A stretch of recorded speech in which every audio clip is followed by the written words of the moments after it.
Silar shaye-shaye, babi na 8. Bismillahirrahmanirrahim. Domin mutanen kirki ne suka haife ka, iyayenka mutanen kirki ne, ka fita cikin wannan rayuwar ko kaɗan ba ta dace da kai ba. Ba kuma ina yi maka wannan maganar ba ne a yau wai ko saboda Aisha ta zama matarka, a'a. Sai dai don a zuciyata ina burin ganin ka zama cikakken mutumin kirki, ba mai yawan cuɗanya da zunubai ba. Cikin ladabi Mus'ab ya ce mishi, na sani kawu. Na roƙe ka ka yafe min rashin kawo maganar da ban yi ba tun farko. Na rinƙa ganin kamar ba ni da wani tsayayye kan al'amarina. Na manta da cewar duk wani wanda ya tsaya min ya taimake ni ko ya so ni, ya yi hakan ne a dalilin ganin tsayawarka, taimakonka da kuma soyayyarka a gare ni. Kai ne ka tsamo ni cikin halakar da na samu kaina a ciki. Ka kawo ni gidan nan kuka haɗu kai da inna kuka yi mini gata. Kuka mai da ni mutum. Na zama cikakken ɗa mai cikakken 'yanci. Kuka ɗora ni a bisa hanya ta rayuwa. Ga shi a yau kuma ka sake yi min wani alherin na raba ni da baƙin cikin da ya same ni. Ka ceci rayuwata daga shiga halin butulci, na ganin tamkar ba ni da kowa. Ka ba ni yarinyar da nake ganin tamkar ita kaɗai ke gare ni. In ban same ta ba kuma ba zan mallaki kaina ba. Duk kai ɗin ka fi kowa sanin mugayen ayyukana. Ka fi kowa sanin abin da nake yi. Na roƙe ka ka taimake ni ka yi min addu'a Ubangiji ya tsare min aurena da Aisha, ya kuma zaunar da mu lafiya. Kawu Giɗaya ya ce mishi, to Mus'abu zan yi maka. To kawu ka yi min addu'ar. Kawu Giɗaya ya shirya goro da minti game da sadakin da ya biya wa Mus'ab na kuɗi Naira 3,000. Ya tashi aminin shi Malam Hadi tare da matar shi Furera da tashi matar Raliya. Suka koma a cikin motar Mus'ab suka nufi Misau. Adamu yana tuƙa su don su je su isar da saƙon ɗaurin auren da ya yi tsakanin Mus'ab da Saddiƙa. Su ma su Mus'ab suna ganin tafiyarsu suka bar gidan cikin motar Ishaq. Su ma Misau ɗin suka nufa, zukatansu cike da farin ciki da annashuwa. Suna tafe suna hirar kawu Giɗaya da alherinsa. Garin Misau. Gidan su Inna Habiba a Misau ya cika ya tumbatsa da jama'a 'yan saka lalle.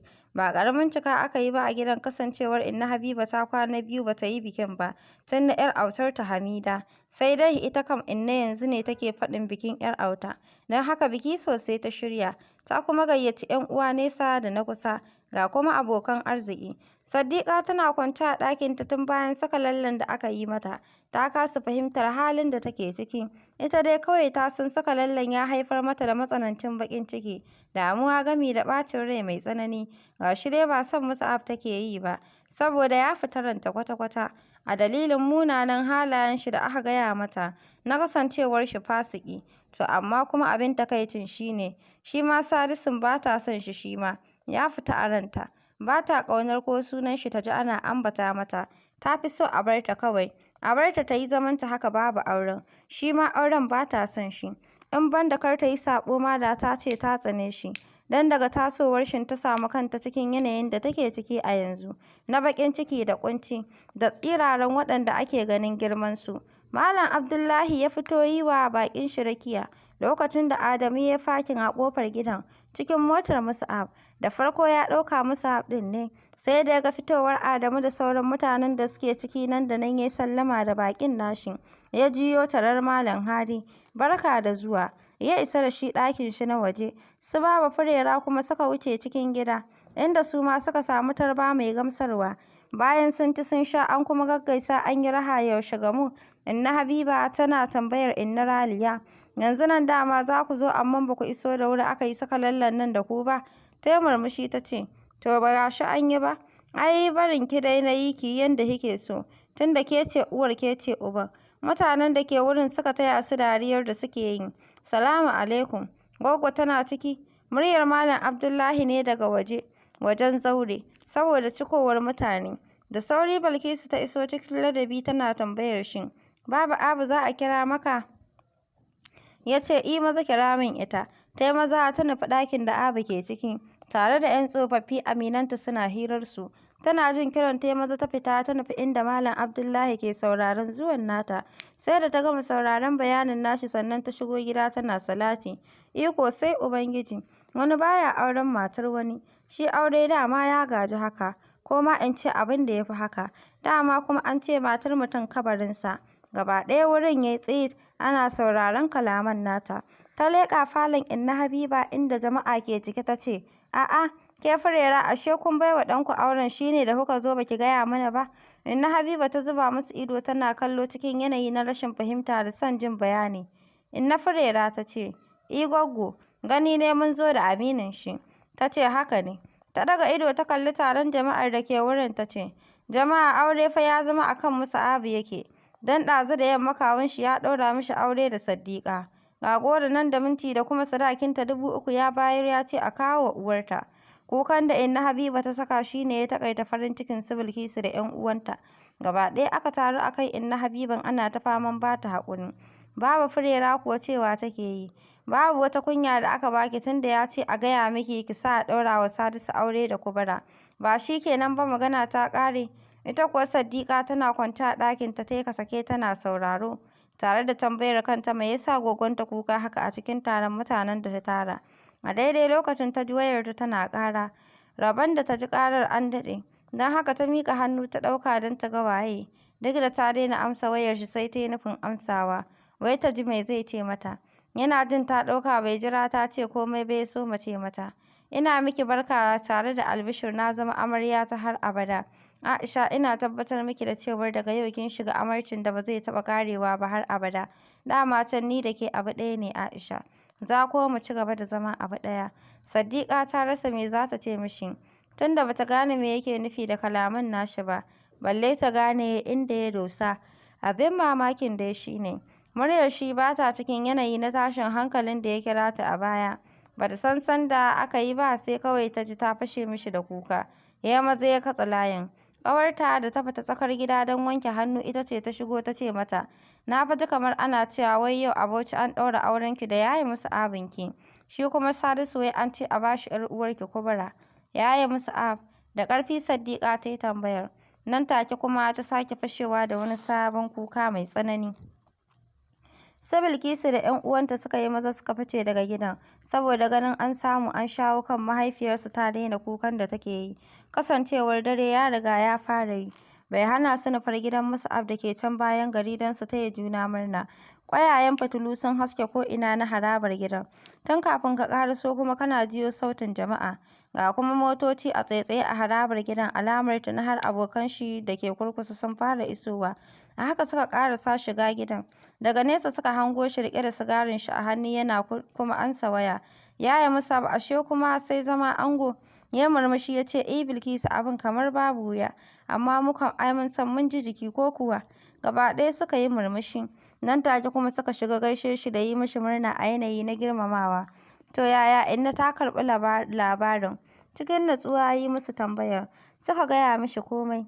Ya yi ajiyar zuciya a hankali ya furta kalmar, "Ta yi haƙuri. Ku taimake ni ku ba ta haƙuri. Ku ba ta haƙuri. Aisha matata ce, ta yi haƙuri ta karɓi hakan. Kawu ya riga ya ba ni ita, ƙaddara ce hakan, don haka ta yi haƙuri." Sun ɗan fara yin magana sai ya ɗaga ido ya kalli Hamida a wani yanayi da ya fi kama da kunya ko nadama tare da shammur. "Ba ki dai gaya wa mijinki abin da ya same ki a goshin ba ko?" Ta yi maza ta sunkuyar da kanta ƙasa tare da jan gyalenta ta ƙara rufe fuskarta, da yake goshin nata ta yi shiru saboda jin nauyin shi. Suna cikin zancen da suke yi Bilkisu ta ce, "Shi kenan, 'yan ina da biki. Biki ya zama nasu sai yaya kenan?" Ya yi murmushi ya ce, "Sai ku yi sabon shiri Balki, sabon biki sabon komai." Sai Ishaq suka shigo. Sani ya wuce kicin, Ishaq ya tsaya wurinsu yana faɗin ƙannen ango ne a daren nan. Suna gama gaisawa Sani ya sake shigowa cikin falon da abubuwan ci da na sha yana ajiye musu. Yana yi wa Mus'ab bayani. Ishaq ya katse shi ya ce, "Bilkisu ku fita a mai da ku gida, mu za mu koma Bauchi yanzu. Za mu je mu sa ango a lalle. A can za mu yi hidimar bikinmu. Za mu ɗora muku nauyin haɗa mana kayan aure duk da mun san ku ma hidimar taku tana da yawa. Don haka mota za ta zo ta ɗauke ku gobe, sai ku samu Atika a Kano ku haɗu ku yi siyayyar ko kuwa?" Suka amsa da to. Mus'ab ya miƙe ya shiga ɗakin shi ya fito rungume da wasu lesuna ya zube. Ya sake komawa ya fito riƙe da akwatin matafiya ya zo ya miƙa musu.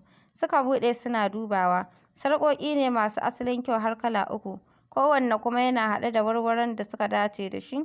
Mus'ab da Ishaq suka yi sainin ɗin cek guda 2 suka miƙa musu.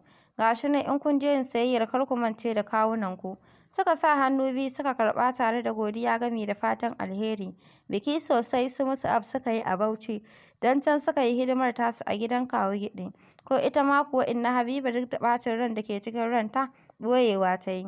Hidima sosai irin wacce ba ta taɓa yi ba. Ga kuma su Bilki da suka ƙara ƙayatar da bikin ta hanyar sakar mishi kuɗi sosai. An yi ɗaurin auren Kubra da Salisu, an kuma kai ta gidan mijinta. Duk wani shiri da Inna Habiba ta yi wa Siddiƙa ta kwashe ta bayar an kai wa Kubra gidan Sadisu.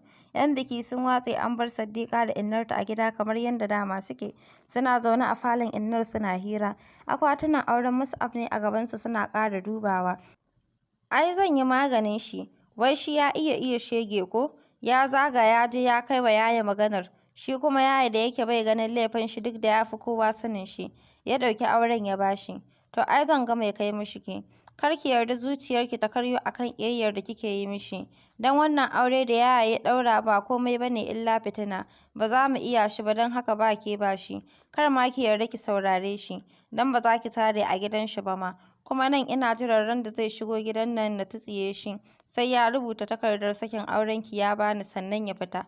Siddiƙa ta kalle ta cikin nutsuwa ta ce, to, amma Gwaggo, kin san da haka kike ta bani kayan shi ina ɗaurawa? Ko jiya fa turmi 10 kika bayar a ɗinko min? Ai ba zan mayar mishi da kayan nan ba. Har zinarin sun zo kenan.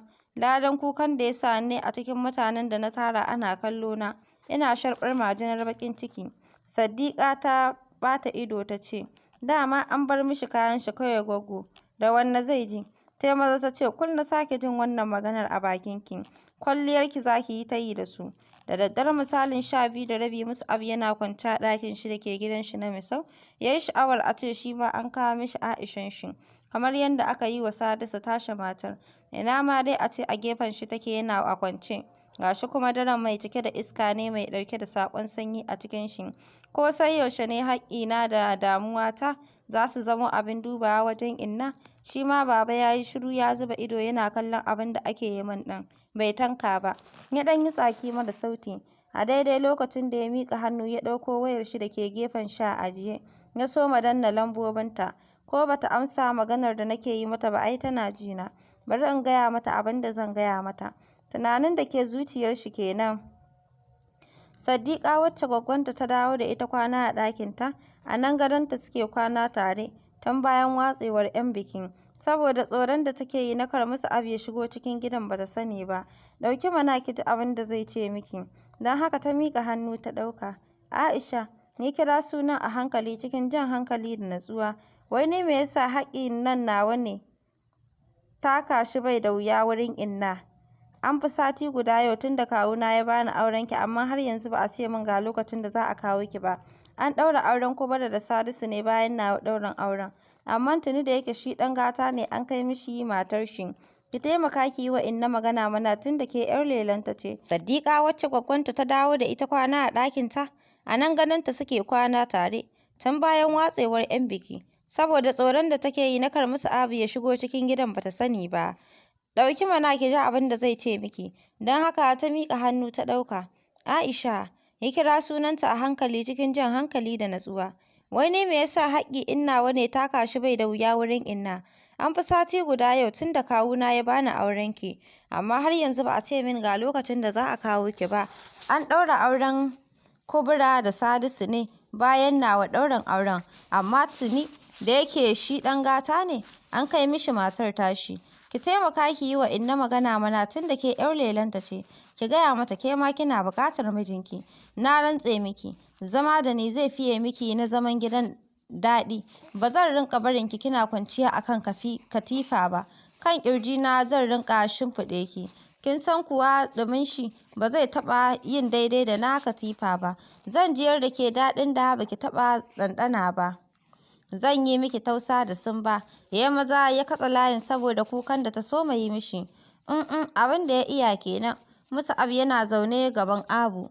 Hira suke yi mai daɗi. Sai ƙamshi yake yi yana kuma cin dambun zogalen da Abun ta yi musu. Ai na zo ranar Talata ba kya nan Abu. Za ki ce wai angwanci ya ɓoye ki. Kuma ni wani angwanci zan yi tun da an ƙi a bani matata?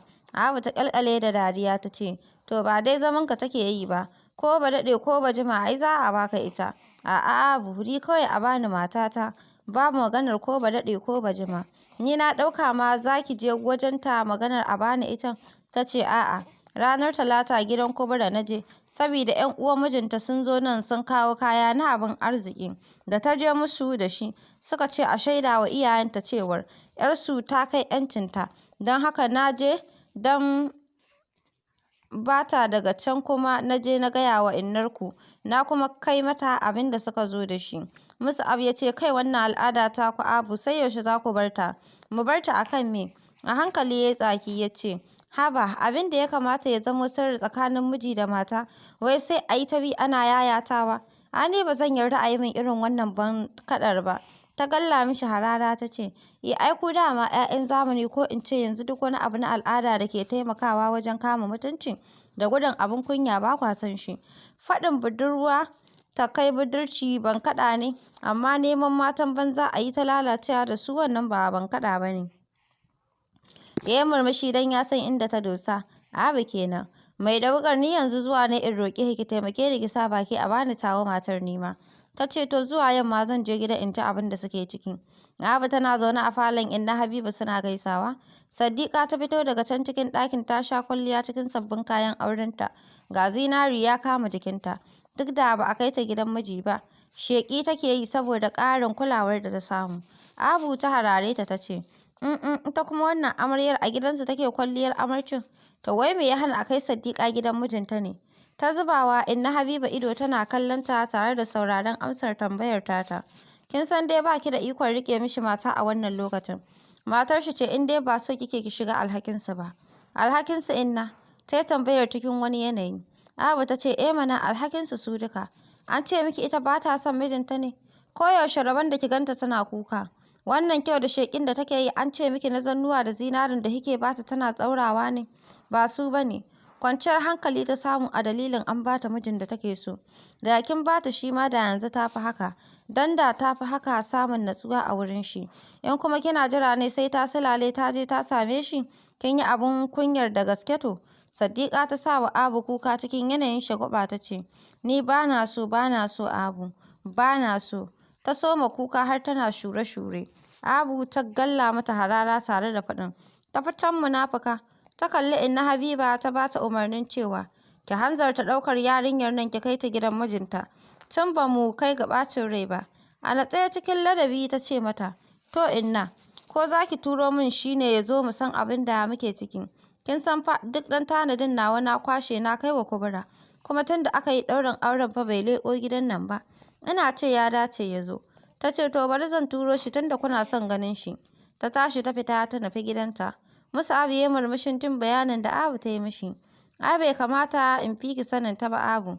So take in ji gabanta ta tilasta ni sakin aure na. Tana shawara da ni ne balle a'a kan wannan auren da ta riga ta ƙi. Ba na son shirin. A bani matata kawai. Ai ko wani za ta aura ni mai yi mata komai ne. Balle kuma ta zama tawa. Abu ta ka sake cikin yanayi na gasgata kalaman nashi. A hankali ta ce, to kan wannan kam ai ka fi ni sanin nata. Ina na yi wannan tunanin. Wato iya shege ni ma za ta yi mini. To tashi ka tafi ka bar mata ita mu gani ko za ta yi ta riƙe ta da auren naka a kanta. Mus'ab yana kwance a falon shi. Sigarin shi yake zuƙa yana kuma tunanin rabon shi da wurin aikin shi. Lokacin da ya ji wayar shi ta yi ƙara ya sa hannu ya ɗauka. Lambobin Saddiƙa ne. Ya ɗauka ya kai kunnen shi. Ran amarya ya daɗe. Yau kin yi sha'awar jin muryata ne kika bugo min waya? Shiru ta kasa amsawa. Ya ce in ce ko dai lafiya. Ta sake yin shiru. Ya ce ko kina son ganina ne? Da ƙyar ta iya buɗe baki ta ce mishi ka zo. In zo? Ya tambaye ta. Ta ce kina son ganina? Ya sake tambayar. Ta ce mishi ya saki lallausan murmushi saboda abin da zuciyar shi ta raya mishi. To ki gaya wa inna zan turo direba ya ɗauke ki. Da sauri ta ce mishi a'a kai ka zo. To shi kenan ki fito mu haɗu a gidan Abu. Ta yi maza ta ce a'a sai dai ka zo nan gidan. Ya ce a'a Aisha in zo wurinki kina cikin gidanku ai ba zan iya ba. Wai baki san ko ban yi surukuta da kowa ba dole in yi da inna? Ai in ba ita ce ta ce ki kira mata ni ba a yanzu babu abin da zai sa in shigo muku gidanku. Saboda kunya da girmamawa irin ta surukuta. Da sauri Saddiƙa ta ce, ai ita ɗin ce ta ce in yi kiranka. Ya ce a'a ban yarda ba, wayo kawai kike son yi mini. Ta kama rantsuwa ta ce ita ce ta ce na kira ka. amma kar in ce in ji ta ne, in ce in ji ni wai za ka fi saurin zuwa. Ya ce na ƙi yarda da wannan maganar taki, saboda a bakinki na saba jin kina cewa wai maganar fari ita sarki yake karɓa, don haka sai an jima. Ya ajiye wayar cikin nazarin abin yi, tunda ya gane innar shi ta matsu tana son ganin shi. Nan take ya ƙara sanin akwai abin da take shiryawa a kan shi. Yana zaune cikin ladabi a gaban Kawu Giɗi, bayan ya gama mayar mishi da bayanin halin da ake ciki. To kai me ya hana ka zuwa ka ji kiran da take yi maka? Tsoro nake kawo kar in je ta bani umarnin da zan kasa cika mata.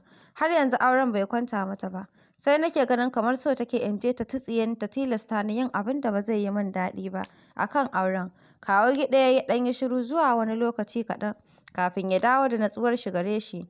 To wai kai me ma ya zaunar da kai ne? Ka baro wurin aikinka kusan sati uku tuni abokanka sun koma kai kana zaune kana zirga-zirga a hanya. Ka kama hanya ka yi tafiyarka, ka koma wurin aikinka.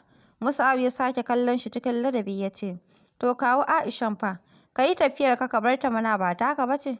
Ko za ta sake ɗaura mata wani auren ne akan naka? Tunda zamanta da ita bai ishe ta ba ta je ta yi ta yi. Kana can wurin aikinka ma in ka yi haƙuri za ka ga ta turo maka ita. Ai matarka ce. Mus'ab ya kamar ya ce ba za a turo mashi ita ba kawu. Sai kuma ya haƙura ya amsa umarnin da yake ba shi. Na kai ya yarda ko aike ya ji shi yana yi musu. Ya ce to, ya yi mishi sallama ya fita. Maimakon ya nufi Ajakuta sai ya koma Misau don yin shirin tafiya Ajakuta. Mus'ab yana zaune gaban Abu suna magana kan tafiyar da zai yi. Ya fiddo kuɗin da ya sinne cikin babbar rigar shi ya ajiye a gefen Abun. Ki kai wa Inna. Ta kalli tudun kuɗin kafin ta mai da kallon nata gare shi ta ce, ba ka ce kawunka ya hana ka yi musu aike ba? Bai amsa ba. Ta buɗe ledar da kuɗin ke ciki ta ce to menene? Me za ta yi da shi? Ko kuwa na sayayyar ne? Ba na son sayayya Abu. Ki kai mata ki kuma ba ta haƙuri kan rashin zuwa na. Na roƙe ta ta yafe min. Tausayin shi ya kama ta. Ta kalle shi cikin natsuwa ta ce mishi, Ubangiji ya yi maka albarka, ya rufa maka asiri, ya kuma azurta ku kai da ita da samun zuri'a ɗayyaba. Daɗi ya kama Mus'ab, sai dai bai iya cewa komai ba, sai a zuciyar shi ne ya amsa da amin ɗin. Ya sake miƙa mata wasu. Na waye su kuma? Ya ce naki ne Abu ki sha fura. Ta murmushi ta ce, har da zuma da kaji. To ina na babanka? Sai da na je wajen shi a kasuwa kafin na zo nan. Ta ce to madalla. Ta shiga ƙara yi mishi addu'o'in da ta saba yana cewa, amin. Ta biyo shi don rakiya tana cewa, to baka faɗi yaushe za mu sa rai da kai ba. Ya ce Abu kenan. Mata fa zan tafi in bari. Ai ke ma kin san ba wani daɗewa zan yi ba. To ba kawunka ya ce ka tafi ka mance da su ba? Ya yi murmushi ya ce to ta yaya? Zan iya ne? Mus'ab ya isa Ajakuta. Mus'ab ya koma Ajakuta bayan komawar Sani da daɗewa. Don haka tuni labarin yin auren nashi ya bazu a ko'ina. Tarba mai yawa da girmamawa ya samu wurin abokan harkoki daban-daban. Abokan arziki na wurin aiki da na sha'anin gari sun shirya yi mishi liyafar taya shi murnar auren nashi. Su ma abokan bariki ba a bar su a baya ba. Sun yi mishi irin nasu shirin. Kwanan shi uku da komawa Janifa ta isa gidan nashi. A dalilin labarin dawowar shi da ta ji. Oh darling, ya faɗi hakan daidai lokacin da suka haɗa ido. Ta ƙara ɗaura fuska sosai, nuna alamar ba wasa ya kai ta ba. Kar ka sake darling ya fita daga bakinka. Kar ka nemi ka mai da ni ƙaramar yarinya. Maciyi amana kawai. Ta ja tsaki ta sake galla mishi harara kafin ta ce, wai kaya aure. Imagine. Kowace 'yar iskar ka samu ka aura? Mus'ab ya kalle ta cikin murmushi da natsuwa ya ce mata, ba 'yar iska ba ce Janifa. Da za a iya auren 'yar iska ai da ke na aura. Yarinya ce mai asali da tarbiyya wacce mutunci, zumunci da kawaici irin na iyayenmu ya sa na same ta. In ban da haka da iya shegin da kuka koya min a barikin ya sa na rasa ta. To sai na yi sa'a iyayenmu mutanen kirki ne. Zumuncinsu yakan fiye musu komai, shi ya sa na same ta. Yarinya ce 'yar ƙarama don ba ta fi 17 ba. Ta ja tsaki ta ce mai abin kunya. Kai kuma irin lalacewar da ta same ka kenan bin yara 'yan ƙananan sa'o'in 'ya'yan cikinka. Ina tausayin wannan yarinyar da ka je ka bai wa ubanta kuɗi ya baka ita. Ya kamar maganar tata ba ta soke shi ba. Ya daure ya haɗiye. Sai ya ce mata, to ƙuruciya ai ba ƙarya ba ne Janifa. In ka bi mai ita kuma ba ka yi laifi ba. Ba ga shi ni ma kin manne min ba. Ni ina bin wasu ne ai ke ma kina bi na kina dangwala. Tunda ni dai na san ni ba sa'anki ba ne kin girme ni. A fusace ƙwarai ta ce mishi, haihuwarka ne ba girma ba. Sani da ke gefe yana jin su ya ƙoƙarin danne dariyar shi. Yayin da Mus'ab ya ci gaba da magana, ai ya riga ya bayyana, kin san in ya riga ya zo shaf-shaf bai ɓoye shi. Ta ce, ai na ce kai na haifa. A'a ni kam ai kin yi kaɗan ko in ce baki isa ba. Ni ai masu mutunci ne suka haifan. Gamuwa da ku ne ya yi sanadin da na zama haka. Amma mai shekaru irin nawa dai kam 35 na san ba za ki rasa shi ba. A ƙauye an bar wa iyaye. Kai Mus'ab wai me ya haka ne? Ina laifin Janifa da ta zo gidan nan ta nuna kishinta kan auren da ka yi? Ai ƙauna ce ta kawo hakan. Maimakon kai ka ba ta haƙuri ka yi mata alƙawarin auren naka ba zai kawo ƙarshen mu'amalar da ke tsakaninku ba. Ta yi maza ta ce ƙyale shi kawai Sani. Laifina ne da na zo gidan shi. Ba ya yi aure ba? Ai gara ya wulaƙanta ni. Ni dai na san auren shirme ya yi, don babu inda zai je. Biki ne kawai don ba za ka taɓa daina neman mata ba. Ya riga ya zama jinin jikinka. Haka za ka mutu. A'a, Sani ya tsoma baki. Ke Jenifa, kafin ya yi magana sai Mus'ab ya ce mata, na ji ba zan daina neman mata ba. To amma ai zan iya daina neman tsofaffi ko in koma neman yara sa'o'in matata. Ai na samu ci gaba idan ne hakan. So masu saurare, bari mu dakata a nan shirinmu na gaba insha Allah za mu tashi.